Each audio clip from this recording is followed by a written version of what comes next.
12장 6절에서 12절입니다. 사도행전 12장 6절에서 12절.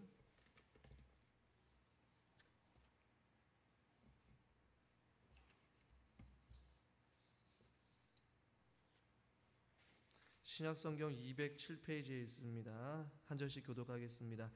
헤롯이 잡아내려고 하는 그 전날 밤에 베드로가 두 군인 틈에서 두 쇠사슬에 매어 누워 자는데 파수꾼들이 문 밖에서 옥을 지키더니 호련히 주의 사자가 나타나매 목중에 광채가 빛나며 또 베드로의 옆구리를 쳐 깨워 이르되 급히 일어나라 하니 쇠사슬이 그 손에서 벗어지더라. 천사가 이르되 띠를 띠고 신을 신으라 하거늘 베드로가 그대로 하니 천사가 또 이르되 겉옷을 입고 따라오라 한대 베드로가 나와서 따라갈새 천사가 하는 것이 생시인 줄 알지 못하고 환상을 보는가 하니라. 이에 첫째와 둘째 파수를 지나 시내로 통한 세문에 이르니 문이 저절로 열리는지라 나와서 한 거리를 지나매 천사가 곧 떠나더라. 이에 베드로가 정신이 들어 이르되 내가 이제야 참으로 주께서 그의 천사를 보내어 나를 헤롯의 손과 유대 백성의 모든 기대에서 벗어나게 하신 줄 알겠노라 하여 7절 깨닫고 마가라 하는 요한의 어머니 마리아의 집에 가니 여러 사람이 거기에 모여 기도하고 있더라. 아멘. 무더운 날씨 속에 어떻게 잘 지내셨는지 모르겠습니다. 오늘도 하나님의 말씀을 통해 저와 여러분들에게 은혜가 되기를 주님의 이름으로 축복합니다. 베드로가 풀려나는 어떠한 과정들을 우리가 좀 살펴보게 되었습니다. 그런데 오늘 이 풀려나는 과정을 한 번 더 우리가 좀 눈여겨봤으면 좋겠는데요. 어떠한 일들이 일어나는지 우리가 성경을 통해서 잘 알고 있어요. 그런데 오늘 우리가 읽은 이 본문에 보면 이런 구절이 있습니다. 7절 말씀에 호련히 라는 이 단어 앞에 보라라는 단어가 있다라고 지난 시간에 말씀을 드렸잖아요. 보라, 어떻게 베드로가 하나님으로부터 풀려나게 되는지, 무슨 일이 일어나게 되는지를 보라라고 말씀을 드렸어요. 그러면서 호련히 주의 사자가 나타나며 7절의 말씀에 보니까 옥중에 광채가 빛나며 라는 구절이 있습니다. 저는 오늘 이 구절을 좀 눈여겨봤으면 좋겠어요. 베드로가 풀려나는 과정을 보라라고 말씀하면서 그 옥중에 광채가 빛났다라고 이렇게 말씀하고 있어요. 물론 하나님께서 주의 사자를 베드로에게 보내십니다. 그리고 베드로를 감옥에서 깨워서 또 시내 한복판까지 베드로를 인도하는 주의 사자가 있음을 우리는 알게 돼요. 그러나 주의 사자에게 눈여겨보기보다는 오늘 본문에 나와 있는 옥중에 광채가 빛났다라는 이 구절을 우리가 조금 눈여겨봤으면 좋겠어요. 여기서 말하는 이 광채라는 것은 밝게 빛나다라는 것 아니겠습니까? 그런데 이 광채라는 이 단어가 빛이라는 단어예요. 이 빛이라는 단어는 예수 그리스도를 나는 세상의 빛이다라고 할 때 그 빛이라는 단어와 동일한 단어예요. 그러니까 오늘 본문을 다시 보면 호련히 주의 사자가 나타남에 그 감옥 가운데 주님이 그 감옥을 밝게 비추셨다라고 생각하시면 된다라는 것이에요. 쇠사슬이 주님이 그곳에 영광 중에 임하심으로 말미암아 주님의 빛 속에서 절로 쇠사슬이 벗어지게 된 것이었어요. 오늘 성경에 보면 주의 사자가 쇠사슬을 만졌다 혹은 주의 사자가 옥문을 열었다 이런 이야기가 나와 있지 않아요. 옥중의 광채가 빛남으로 인하여서 그 쇠사슬이 저절로 벗어지게 된 줄 믿으시길 바랍니다. 감방의 문도 10절에 보니까 저절로 열어졌다라고 말씀하고 있어요. 주의 사자가 어떠한 행동을 취한 것이 결코 아니에요. 주의 사자가 한 것은 딱 한 가지예요. 바로 베드로를 콕콕콕 찔러가지고 흔들어서 깨운 거. 이거 외에는 쇠사슬이나 감방의 문이나 시내로 통하는 그 문의 그 쇠문도 주의 사자가 연 것이 아니었어요. 문을 열어라라고 열려라라고 외친 것도 아니었어요. 오로지 우리가 생각해 볼 수 있는 것은 이것이 어떻게 가능하냐.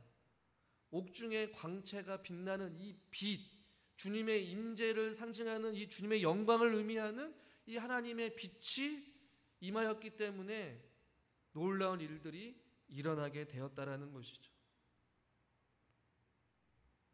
베드로를 감싸고 있는 그것은 죽음의 쇠사슬이었어요. 어둠의 쇠사슬이었어요. 첫째와 둘째 파수를 지나 시내로 나갈 때에 그 누구도 그 무엇도 제지할 수 없었어요. 그 주님의 영광스러운 빛 앞에 모든 것이 굴복하게 되었고 모든 것이 주님의 은혜 가운데 어둠이 물러가고 베드로에게 참된 자유를 허락해 주신 줄 믿습니다. 본문을 요약하면 주님의 이 옥체에 빛나는 이 광채로 인하여서 베드로를 묶고 있었던 쇠사슬도 죽음의 깜방의 문도 모두 다 저절로 열리게 됐다라는 것이에요. 이 저절로라는 단어는 눈에 보이는 원인이 없이 일어나는 것을 이야기하거든요. 그러니까 눈에 보이는 어떠한 원인을 성경에서 찾아볼 수 없어요. 유일한 것 하나, 광채가 옥중에 빛나는 것, 이것으로 인해 저절로 문이 열리게 되었다라는 것이죠.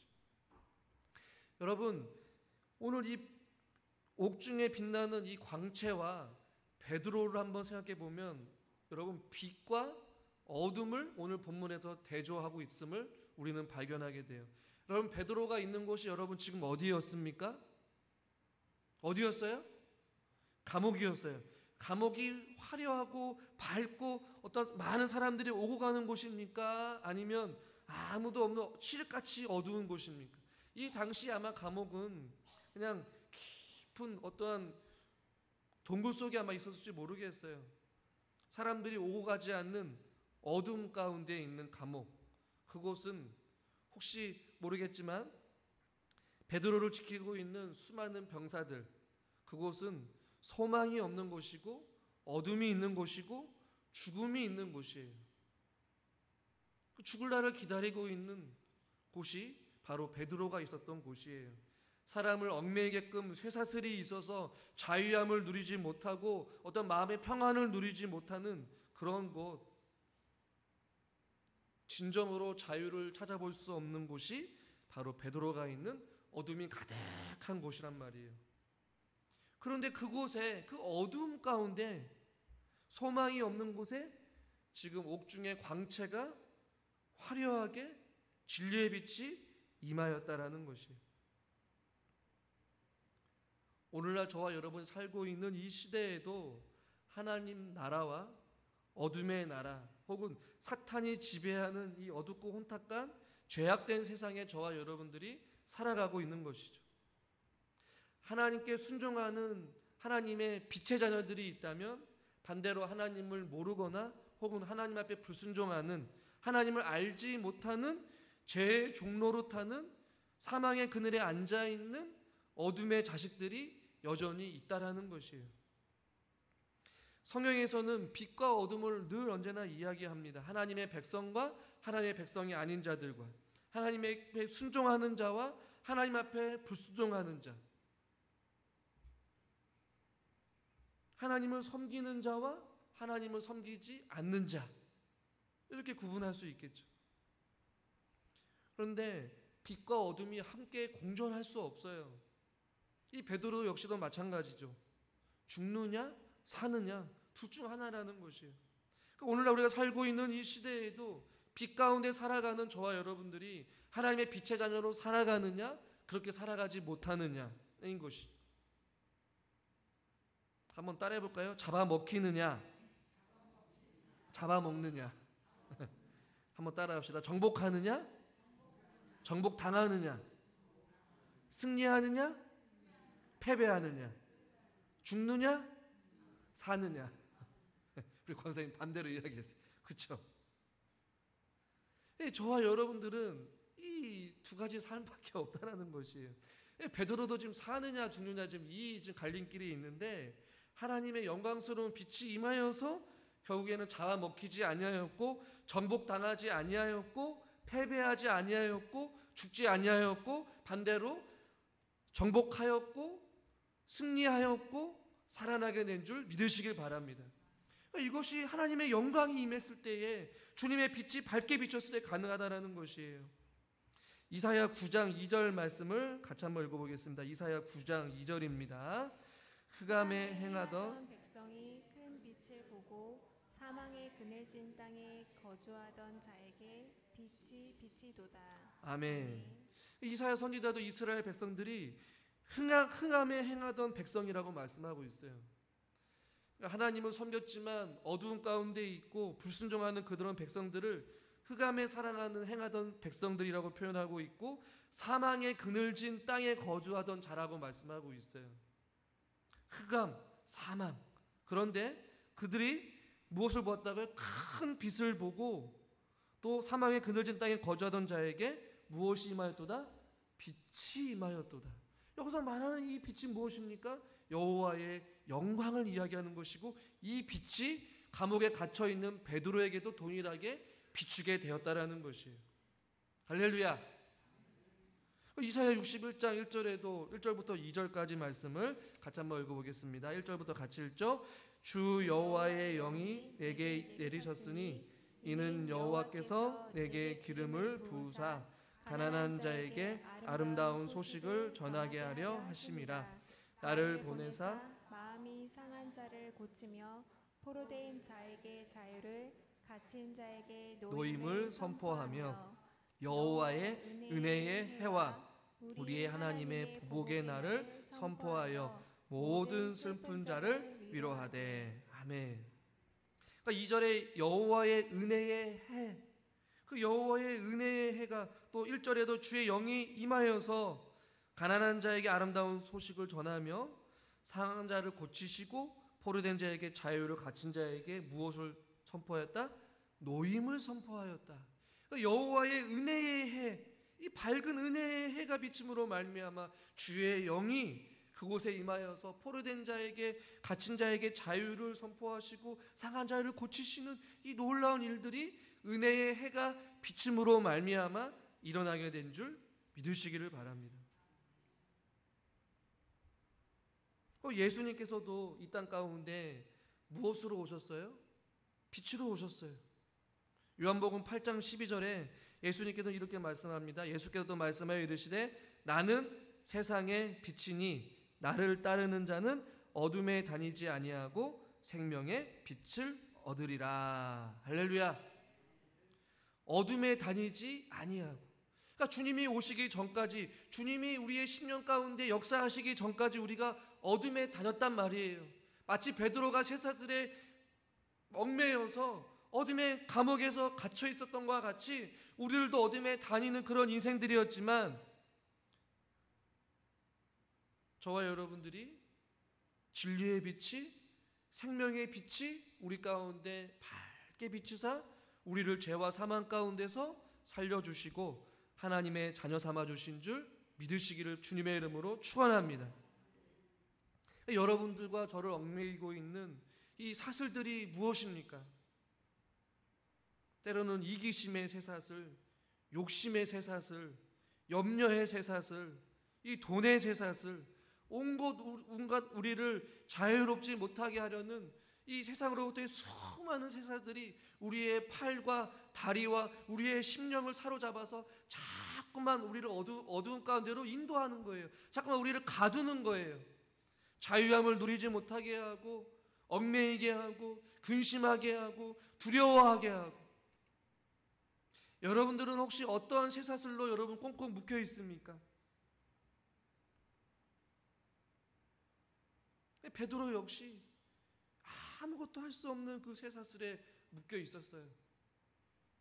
그렇지만 그 옥중에 광채가 빛남으로 말미암아 그 하나님의 영광이 임하였을 때에 그곳에 하나님께서 베드로를 가두고 있었던 그 옥문과 쇠사슬이 주의 은혜로 풀려나게 된 줄 믿으시길 바랍니다. 여러분들이 삶 속에서 좀 자유함을 누리고 싶고, 여러분의 좀 마음 가운데 여러분들의 마음에 깊은 뭔가 마음에 무거운 짐을 가지고 있는 그 돌덩어리가 있다면 그 주님의 빛으로 말미암아 그 쇠사슬이 주의 은혜로 풀려나게 될 줄 믿습니다. 주님은 저와 여러분들을 그 쇠사슬로부터, 그 감옥으로부터, 그 어두움으로부터 그냥 내버려 두지 않으실 거예요. 우리와 항상 함께 하신다라고 하신 하나님께서 우리 가운데 빛으로 임하여서 우리의 어두운 곳을 밝게 비춰주실 줄 믿습니다. 그 빛은 참 소망의 빛이요, 참 생명의 빛이요, 참 진리의 빛이기 때문에 그렇습니다.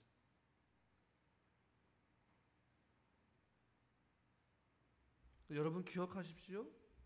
우리의 인생에서 우리를 억누르고 있는 그 보이지 않는 그 쇠사슬로부터 자유함을 누리게 하지 못하는 우리를 억누르고 있는 그 어둠으로부터 우리를 벗어나게 할 수 있는 유일한 길은 오직 예수 그리스도밖에 없다라는 사실. 다른 길은 없어요. 베드로에게도 그것을 지금 말씀하고 보여주고 있는 것이에요. 베드로가 살 길은 아무리 인간적으로 생각해봐도 없었어요. 그러나 주님의 진리의 빛이 그곳 가운데 비쳤을 때에 모든 문제들이 저절로 풀려나게 된 줄 믿습니다. 사단이 어둠이 굴복한 거예요. 항복을 한 거예요. 그리고 그 쇠사슬이 풀려나게 된 것이고 옥문이 열리고 쇠문이 열리게 된 것이었어요. 우리의 인간의 그 어떠한 노력으로도 그 누구도 우리를 얽매이고 있는 그 죄악의 쇠사슬에서 풀려나게 할 수 없습니다. 그만큼 이 어둠의 세력과 사단은 강력해요. 우리의 힘으로 도저히 이길 수 없어요. 오직 예수 그리스도만이 저와 여러분들에게 참 자유함을 주시고 참 생명을 주시고 어둠 가운데서 진리의 빛으로 우리를 밝게 인도하여 주실 줄 믿습니다. 저는 저와 여러분들이 그 사슬에 매여서 살아가지 않기를 원합니다. 저와 여러분들이 모두 다 참된 자유함을 누리기를 원해요. 그러기 위해서 우리가 해야 될 것은 무엇이냐? 자유함을 누리기에 요한복음 8장 32절에 이렇게 말씀하고 있습니다. 진리를 알지니 진리가 너희를 자유케 하리라. 할렐루야. 저와 여러분들이 이 땅 가운데 살아가면서 참된 자유함을 주님께서 약속해 주셨습니다. 저와 여러분들이 진리를 알아갈 때에, 진리 안에 거할 때에, 생명의 안에 거할 때에 주님께서 우리를 자유롭게 하여 주실 것입니다. 시간에 얽매이고 돈에 얽매이고 자녀에게 얽매이고 일에 얽매이고 건강에 얽매이고 자꾸만 우리를 솎아내려는 그러한 어떠한 인생의 역경과 고난으로부터 우리들이 자유롭게 자유함을 누리며 살기를 원하신다면 하나님을 더 깊이 알아갑시다. 그리고 그 하나님의 은혜 가운데 거할 때 우리의 그 심령 가운데 주님이 은혜의 해를 밝게 비춰주시고 소망의 빛을 밝게 비춰주시고 치유의 빛을 밝게 비춰주시고 생명의 빛을 밝게 비춰주시고 위로의 빛을 밝게 비춰주셔서 각 사람들에게 필요한 모든 그 부분들을 하나님께서 비춰주시고 새로운 생명으로 우리를 거듭나게 하여 주실 줄 믿습니다. 베드로가 한 것은 주님만 의지한 것이었어요. 주님만 바라보는 것이었어요. 주님만 신뢰하는 것이었어요. 주님만 붙잡은 것이었어요. 그렇게 살아갈 때에 하나님께서 우리의 모든 일들이 저절로 우리가 주님 안에서 형통하게 될 것이요, 저절로 치유하게 될 것이요, 저절로 하나님의 은혜로 모든 우리의 삶이 자유롭게 될 줄 믿습니다. 주 안에서 참 자유함을 누리십시오. 주님 안에서 참 평안을 누리십시오. 생명 안에서 주님과 동행하는 저와 여러분들 되시기를 주님의 이름으로 간절히 축원합니다. 하나님 아버지, 옥중에 주의 광채가 밝게 빛났을 때에 모든 쇠사슬이 풀리게 되었고 옥문이 열리게 되었고 옥문을 지키고 있었던 수많은 병사들이 아무것도 할 수 없었음을 바라보게 됩니다. 하나님, 주님의 능력은 그렇습니다. 하나님, 진리의 빛이 우리의 어두운 영혼 가운데 밝게 비추시사 우리의 영혼이 새로워지게 하여 주시옵시고 우리의 심령이 주의 사랑으로 진리의 빛으로 충만하게 하여 주셔서 우리가 날마다 주님 안에서 참된 자유함을 누리며 참된 평안을 누리며 주 안에서 날마다 승리의 삶을 살게 하여 주시옵소서. 우리를 얽매이게 하고 우리를 정복하게 하려고 하고 우리를 자꾸만 사망의 그늘에 앉혀서 우리로 하여금 염려하게 하고 근심하게 하려는 그 어둠과 사단의 세력으로부터 우리를 지켜주시고 우리 가운데에 참빛을 비추시사 우리들도 아버지 하나님의 빛의 자녀들로 살아가라고 말씀하셨사오니 주여 우리들이 이 세상에 살아가면서 강하고 담대하게 주님만 바라보며 주님과 동행하는 복된 삶이 되게 하여 주시옵소서. 예수 그리스도의 이름으로 감사하며 기도드리옵나이다. 아멘.